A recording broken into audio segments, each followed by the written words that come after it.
So before I start this video, I just want to say if you're someone who disagrees with anything said in this video or my other videos, and you would like to debate/discuss your disagreements, then make sure to hop into our Disagreement Day streams hosted by me and SK every week or two. But with that said, today we're going to be going over two videos, both related to Invincible Season 2. One from a channel named RSG, and another from a person who is a familiar face if you're a fan of the channel, the Amazing Lightspeed. Listen. People are starting to keep asking me, am I back? They keep asking me if I'm back. I haven't given them an answer yet. But I'm starting to think, yeah, I'm back. No, Lucas is back. No, motherfucking Lucas is back. I don't think you want to see that guy. I really don't think you want to see him. I don't think you want to see that man. That man's been locked up. Locked up. They won't let me out. That man's been locked up. Over in the... Get away. And I'm just going to be going through both of these videos because these just so happen to be the worst takes on Invincible Season 2 that I have seen. So without further ado, let's get into the first video. Let's begin. Invincible Season 2 has to be some of the most boring TV I've ever watched. I deliver a message.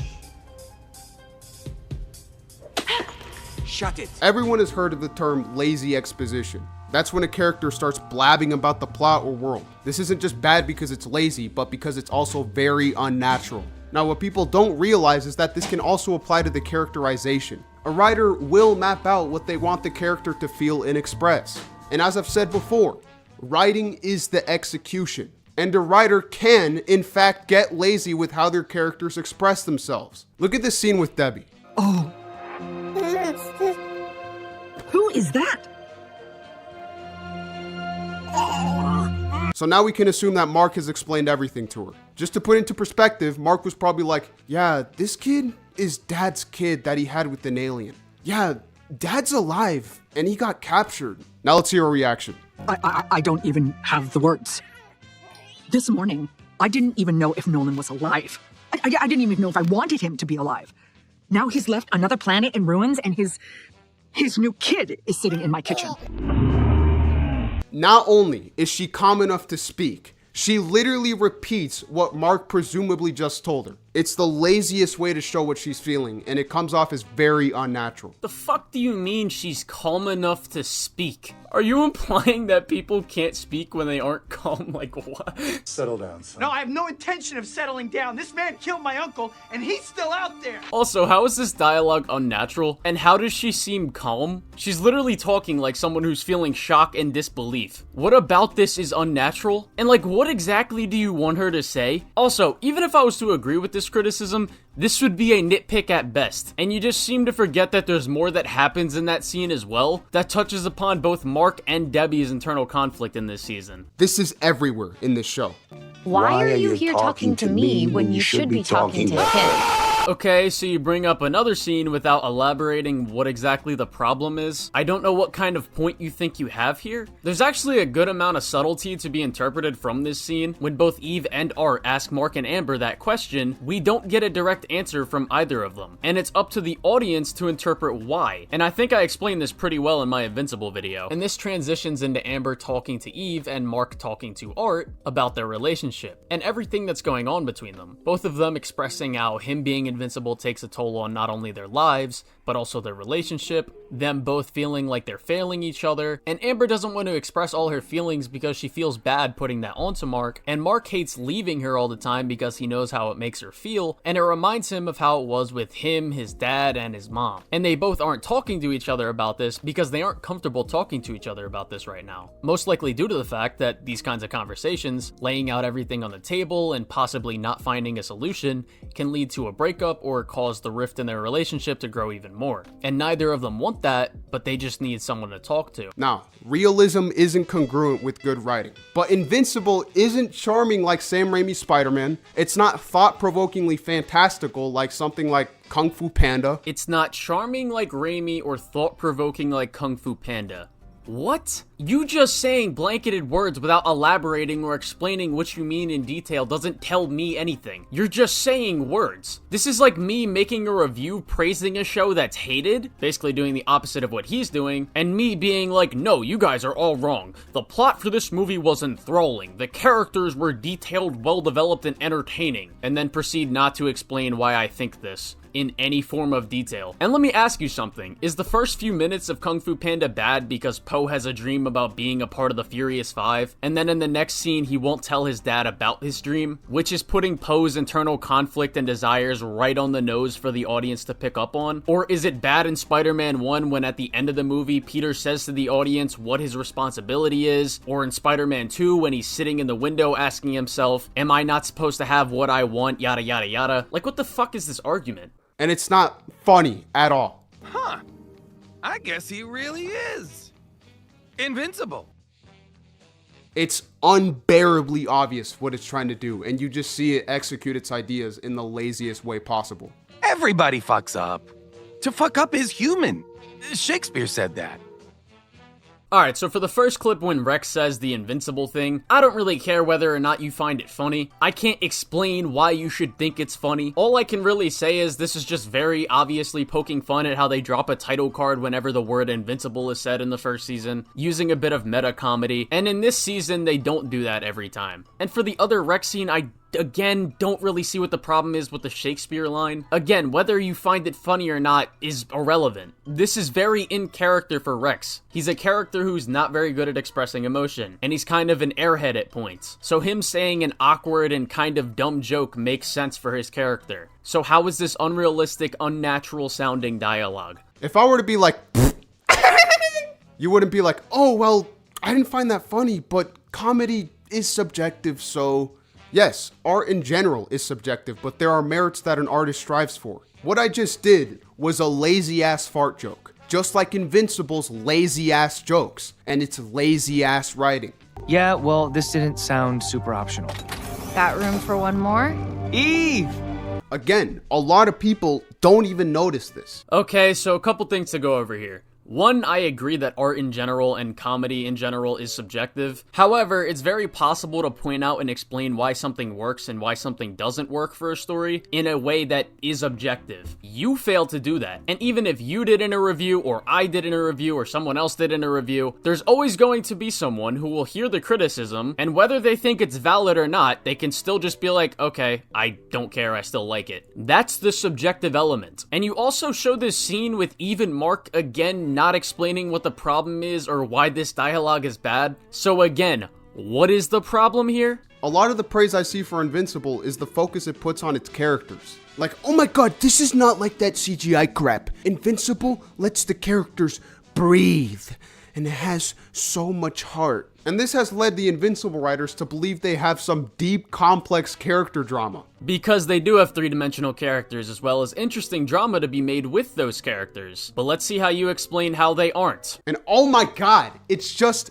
unbearable in season 2. And on top of the bland-ass writing, Mark's character sucks. Let's provide context. Mark is the most powerful hero on Earth. Earth currently has its back to the wall against all sorts of galactic dangers. Monsters and supervillains constantly put people in danger. And Mark, he wants to go to college, guys. He wants to have a girlfriend. Mark is just the shittiest, most bland, uninspired, and flawed version of Spider-Man ever. Why is he even trying to go to college if he's the most powerful hero on Earth? He's not only disrespecting the responsibility he's been gifted, even after crying about, this is my home, I don't fucking care. He chooses himself over the world. Like, what is he gonna be, a fucking dentist? Oh wait, he said that in the last episode, you fucking moron. How stupid is Mark, and how frustrating is it watching a fucking idiot take an entire 2 seasons to figure out something so simple? I like how he just went on this whole baby rant while simultaneously having a baby brain to not be able to figure out the answer to his own question. So I'm gonna simply play a clip where I explain the character arc to you because you clearly need it. And as Mark gets increasingly tired of Angstrom's games, tired of his family being put in danger, seeing his mother's injury, Mark as well finally snaps. Stop threatening my family! You have no idea what I've been through! How much I've been holding back! And as Mark looks at his hands as he's beating on Angstrom, I love how this mirrors Omni-Man's hands when he was beating on Mark. And after this, he says to himself, "I thought you were stronger." And I like how this line can be interpreted in two different ways, both talking about himself and trying to cope with the fact that he just killed Angstrom. And we see him start to get delirious after this, trying to cope with what he just did, telling himself, "I had no choice. He was going to kill my family. He made me do it. I didn't want to do it. I had to kill him. I wanted to kill him.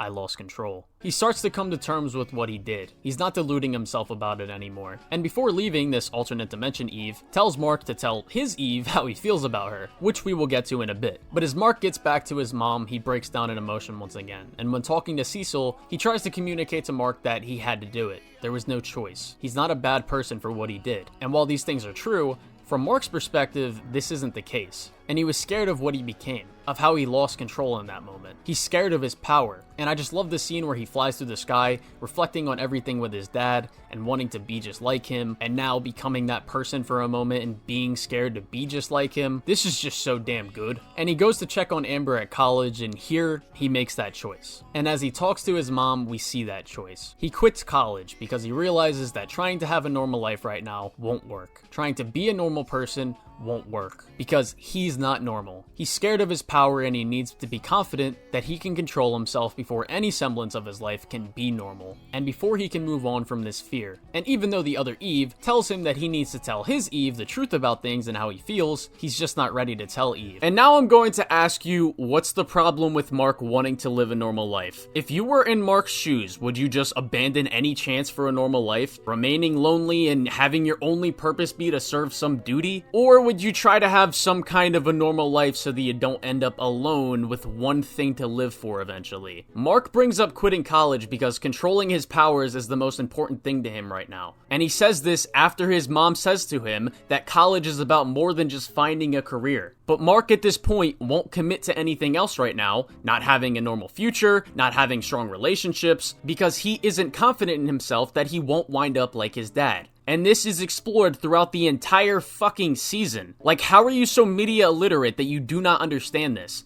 How is there some new galactic threat and your first reaction is gonna be, but I just came back from space? His reaction is like this initially because he doesn't even know the context of why he's going to space, until Cecil tells him. And of course he's gonna be frustrated at this. He just spent 2 months away from everything on Earth, and the last time he went on one of Cecil's space missions, he was gone for 2 weeks on Mars. Why would you expect him to not be frustrated about this? Again, I don't know why you can't understand that Mark just wants to try and have a normal life, or somewhat of a normal life. And this superhero business is constantly in the way of that. It's a completely reasonable desire to have, while also still wanting to save people. And Mark throughout this season desperately wants to try and make that work out. And there's multiple scenes that touch upon this. But I'm gonna play a clip from my video again where I go over a great scene and sequence of events that touch upon this as well. And then we move on to this scene between Mark and his old principal, where he tells Mark words he needs to hear. "I know how difficult it's been since your father passed, but you need to make a choice, Mark. If it's college, then commit to that. If it's not, then commit to something else. But make a decision." And Mark struggles to come to terms with this right now. He says he wants to stay at college with his girlfriend because that is what he wants. But internally, he's not ready to make that choice because he knows what he wants and just wants to keep trying to get to it. And then next, as her and Mark talk about him and Amber's relationship, Mark hears the thoughts of what it was like for his mom dating his father. And Mark hears all of these things and it makes him think if he wants to continue doing this to Amber, and makes him think if this relationship can even work, which we will see later. But for right now, he still wants to do better, to not put Amber in that position, to make the relationship so that what happened to his mom and his dad doesn't happen to their relationship. And so after this, Mark goes to Amber and he tells her about the deal that he made with Rex, in hopes to start making that progress to get their relationship in order. And they're having a great night together until Mark Grayson. And after this, we get one of my favorite moments in the entire show. As Mark tries to comfort Amber after the fight, they finally have that real conversation foreshadowed earlier, and she lets out all her true feelings. She wants to be here for Mark and be a part of his life and make this relationship work, but she feels lonely for months, weeks, and days at a time, and feels like when Mark constantly has to leave or do something that her life doesn't matter that much, in the grand scheme of stuff that is so much bigger. And now she realizes that she not only puts herself in danger by being close with him, but she can also be used as an emotional weapon that someone can use against Mark. And she knows that's not fair to put onto Mark, but she can't keep feeling this way. And Mark realizes that what he wants just won't work, no matter how hard he keeps trying. He acknowledges acknowledges that he felt himself changing and the parts of himself that is like his dad were bubbling up inside of him. And he thinks back to how his mom and dad's relationship was, and how Nolan telling Debbie everything will be fine at the end of the day was a lie, and he doesn't want to put that onto Amber. And so she asks, how does this work? And he just says, I don't know. And even with Amber, again, with the shitty writing, it'd be extremely generous to say that they had any sort of chemistry or relationship even. But still, saving lives over spending time with anyone is the obvious decision. But of course in this show, it's, oh my god, it's so deep drama, guys. And the annoying thing is that from the beginning, Amber and Mark didn't even know each other that well. But Invincible writers assume, oh, well, they're dating, so that must be the most important thing in their lives automatically. The point of their relationship literally flies over your head. In the beginning of the season, their relationship does have chemistry. And when Mark continues to be caught up in the superhero stuff, their relationship gets more and more awkward because of the rift growing in it. And that's the fucking point. And yes, Mark is concerned with saving lives, but this line in the show is pretty much just a perfect rebuttal to the bullshit that you're yapping. I was such a dick to Kate, to Eve too, to every woman I've ever dated. What is it about being a superhero where we go around saving lives while ruining them at the same time? Peter Parker has to build his life because he is a nobody, and he still willingly gives it up on a neighborhood level. Mark is literally a soldier for S.H.I.E.L.D. He's the most powerful person on Earth, and he's directly involved in galactic threats that could end humanity. Either Mark is a bad person and a dumbass, or the more likely reality, Invincible just sucks. Or maybe, and hear me out, he just wants to have something of a normal life because it's a completely reasonable desire. And I guess Superman is a terrible character because he's the most powerful man on the planet and doesn't just give up any chance for a normal life. And you say Peter is a nobody who has to build up his life. Oh, you mean just like Mark, who literally has one friend before becoming invincible? And even when he is invincible, the only people he's really even close to are like his mom, his best friend, Amber, and Eve? And you say that the show treats Amber and Mark like it's the most important thing ever. When one, that's not how the show frames it. It's literally there as a way of showing the struggles of balancing his two lives. And two, you say they barely know each other. I know you don't have any media literacy, but do you also have zero life experience either? You do know that's how all relationships start, right? Also, they do get to know each other more and more as season 1 moves along. And Amber is someone who Mark has a crush on. So when he keeps screwing it up because he has to try and balance two lives, it's obviously a strong way to showcase that piece of internal conflict that Mark struggles with. If you're gonna criticize Amber in season 1, why don't you talk about how she's not a very interesting character on her own? And do I think that's a big problem in season 1? No. Because on a meta level, it's literally there to uplift Mark's writing. She's like the Gwen Stacy to Peter Parker. I also want to point out how Mark in the beginning of the season is literally doing what you want him to do. He's putting everything in his life aside, just kind of living on cruise control, while he's out there constantly being invincible. And he's telling people like Cecil and shit that he needs to get back out there. He constantly, like, he's pushing himself harder and harder to get back out there. But after he saves the Atlanteans from the sea monster, he feels like he did good by his mistakes, as well as in episode 3 when his mom drops him off at college and tells him, this is where you get to figure out who you want to be. Mark starts to try and push towards the goal of balancing out his two lives. Season 2 has like 14 plot lines and each one manages to be more boring than the last. It is an actual try not to fall asleep challenge. Despite only having 8 episodes per season, Invincible is addicted to introducing random ass villains like if they were filler episodes. And I guess the only difference is that these random fucks return every now and then. Invincible seriously has one of the least interesting universes I've seen, ever. You fail to explain why these plot lines are bad, and you say they're addicted to introducing random-ass villains, as if that's the only thing that goes on in those plot lines, when there's literally always something more to this that either has parallels to the prominent characters, strong moments that touch on the writing of the characters, or the villains may just be interesting or entertaining within themselves. I'm sorry that you're too media literate to see that. And you know every new villain that's introduced in anything can be classified as just some random villain. You know that, right?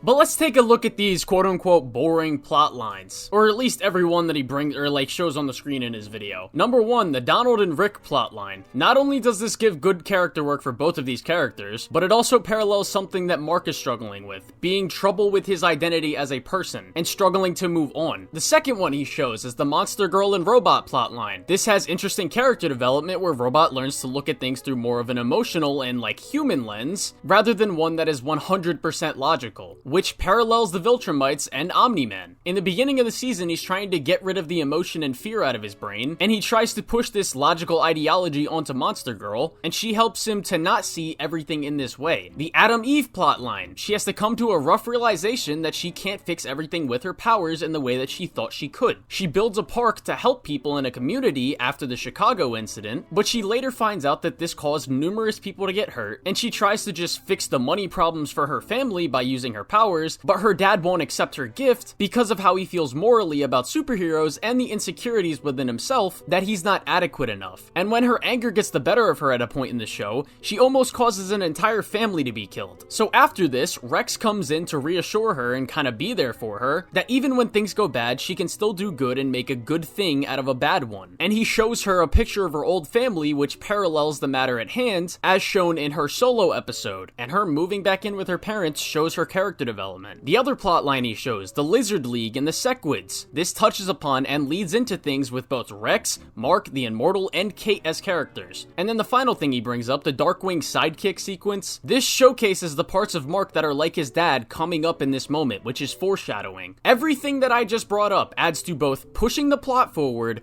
good moments for the character writing, and world building, all mashed together for brilliant pacing and great moments. The fight scenes aren't even as well animated as they were before. They're nowhere near as impactful. There was a terrible fight scene on Ant Planet where Mark, I guess, didn't hold back and started awkwardly Matrix dodging attacks while the theme song was playing. The Invincible theme is genuinely so terrible that it's funny. I've seen a loud minority of people say that the animation for this show is bad, and I genuinely don't understand it. I can't even think of off the top of my head one moment from season 2 where I was like, damn, that animation's kind of bad. Is it the most high quality animation ever?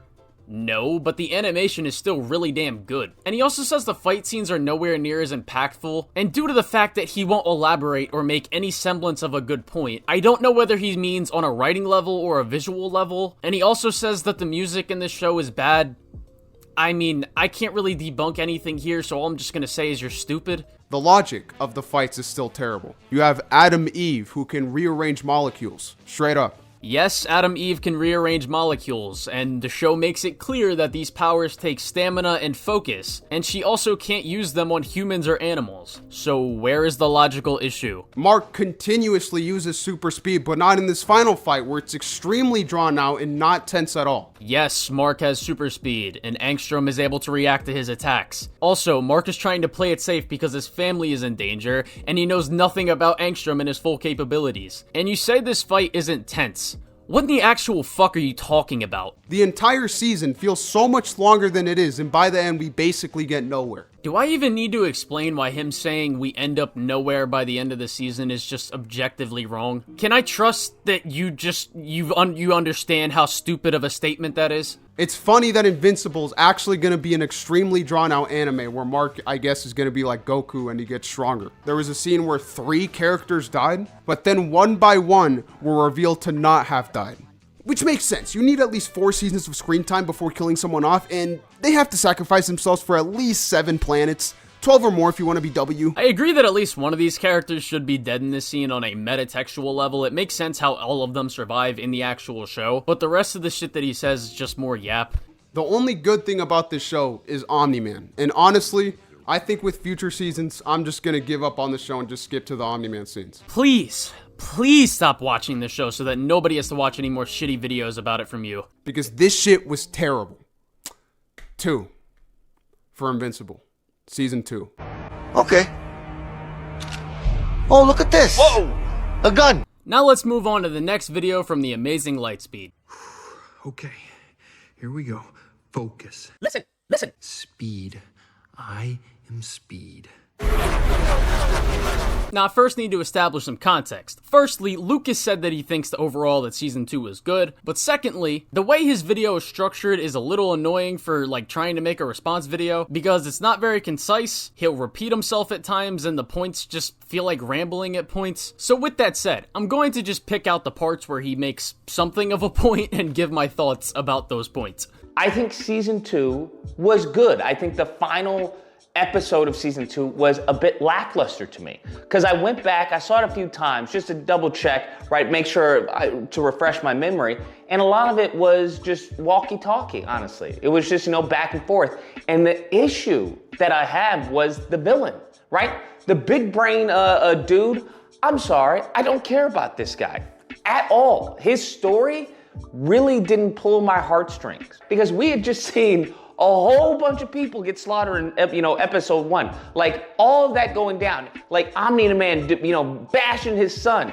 And then to transfer that to, like, some rando black guy who's talking about, you killed my family, you're a monster in all the dimensions. It's just like, okay, I don't really know your family. I didn't have any established connection with your family. I don't really even know you that well, to be honest with you. I thought you were going to be like a fleeting character.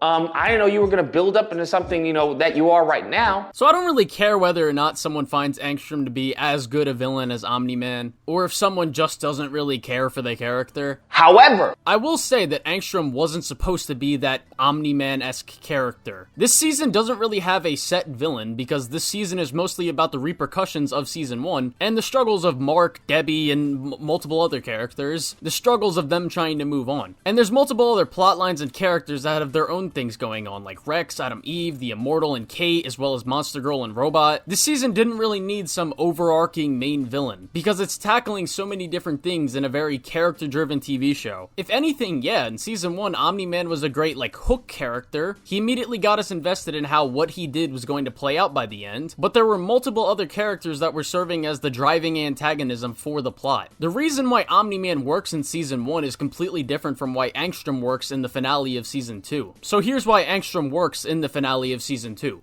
As more people Mark loves are in danger, his anger starts to build up. And the thing I like about Angstrom is how he represents what Mark could be if he went completely bad. Angstrom had an obsession with trying to save everyone, but when his memories merged with his other selves and became one, he is reminded of who Mark is in other dimensions. And that anger he has towards Mark due to all the tragic things that happened as a result of him, in other universes mixed with the fact that the chance to save everyone as well as his loved ones with this knowledge and power was stripped away by Mark, not just here but multiple times, this anger gets the better of Angstrom, and so he challenges that very thing that will break Mark, be it physically and or mentally. And when Debbie tells him that he's just mad that Mark is the one who is good here and he's the one who is bad, Angstrom snaps again, and this time both literally and figuratively as he snaps Debbie's wrist. And as Mark gets increasingly tired of Angstrom's games, tired of his family being put in danger, seeing his mother's injury, Mark as well finally snapped. This entire season we see Mark struggling with not trying to be seen as or becoming his father, and so when Mark finally snaps in the end, that's what the payoff is. And another thing he says is he doesn't care about Angstrom and he's not connected to anything that happens in his other lives. Sure, but I don't think the show needs to do that. All we need to do is understand the motives of the character. We don't need to be connected to Otto's wife in Spider-Man 2 to understand why that causes him so much pain. We don't need to be connected to Thanos' home planet to understand where he got his motives from in Infinity War. We don't need to see everything that happened to the Joker in his past life before the Dark Knight happens to understand Joker's motives. And we don't need to see the prequels to make Darth Vader a good villain in the original trilogy.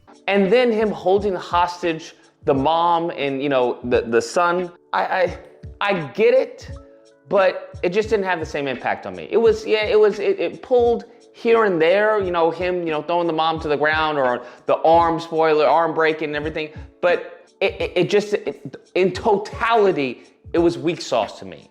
Because how they went about it was, him teleporting Mark into these different planets. I don't really see how continuously putting Mark into these other dimensions is bad. In numerous dimensions that Mark goes to, time works differently. And he has to constantly be subjected to the fear that his mom and little brother could be dead or are in danger of dying. And not only in this moment of the show, but this also just comes off of Amber's life also being in danger as well in the episode beforehand. And that's another thing that adds to why Mark killing Angstrom hits so hard for his character arc.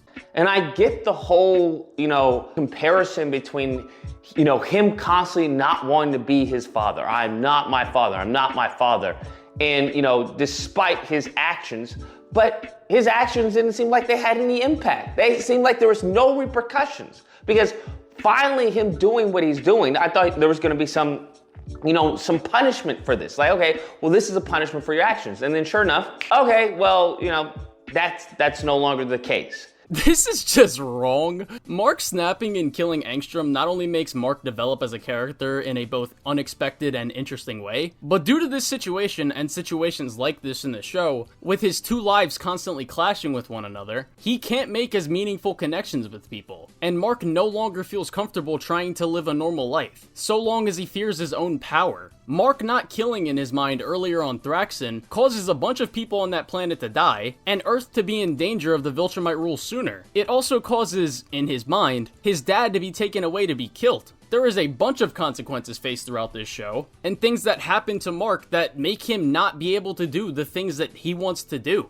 It just, everything from the relationship to the dissolvement of that, to Omni-Man, it just was just all over the place. And how it ends with Omni-Man saying with what he said, and I'm not gonna repeat it, but it was just like, it just felt all over the place. It really was like, what's going on here? Because this big bad guy that y'all have been holding out for this entire time really wasn't that big, and he really wasn't that bad. So if it didn't feel like a payoff, right? When season 1, that felt like a payoff, okay? An extreme payoff. But season 2, it didn't feel like a payoff. And I'm like, okay, I'm not really sure how this is gonna end. I haven't read the comics, but I'm also kind of like, meh. I've already explained how there is a big payoff in the end, or the season finale. But in regards to what he says about Omni-Man, when Omni-Man says, "I miss my wife," I don't know how this is all over the place. It makes complete sense for his character arc in this season. And moving on to the final scene I want to talk about is the final scene with Omni-Man. As he ponders his thoughts and regrets, Alan is trying to uplift him so that he can fight back against the Viltrumites. But Nolan is broken. He's fully accepted that the Viltrumite way is wrong. He feels sad and empathetic of all the things he's done, and he feels sad for the suffering of lesser beings. He knows and believes that he deserves death, and he's ready to accept that. And I love the final line that we get. I think I miss my wife. The person who first showed him that there is good in humanity and helped him change. And yeah, that pretty much wraps up all the significant points that he makes in the video. Again, like I said in the beginning, make sure to stop by our Disagreement Day streams if you want to argue any points. I hope you all enjoyed this, and yeah.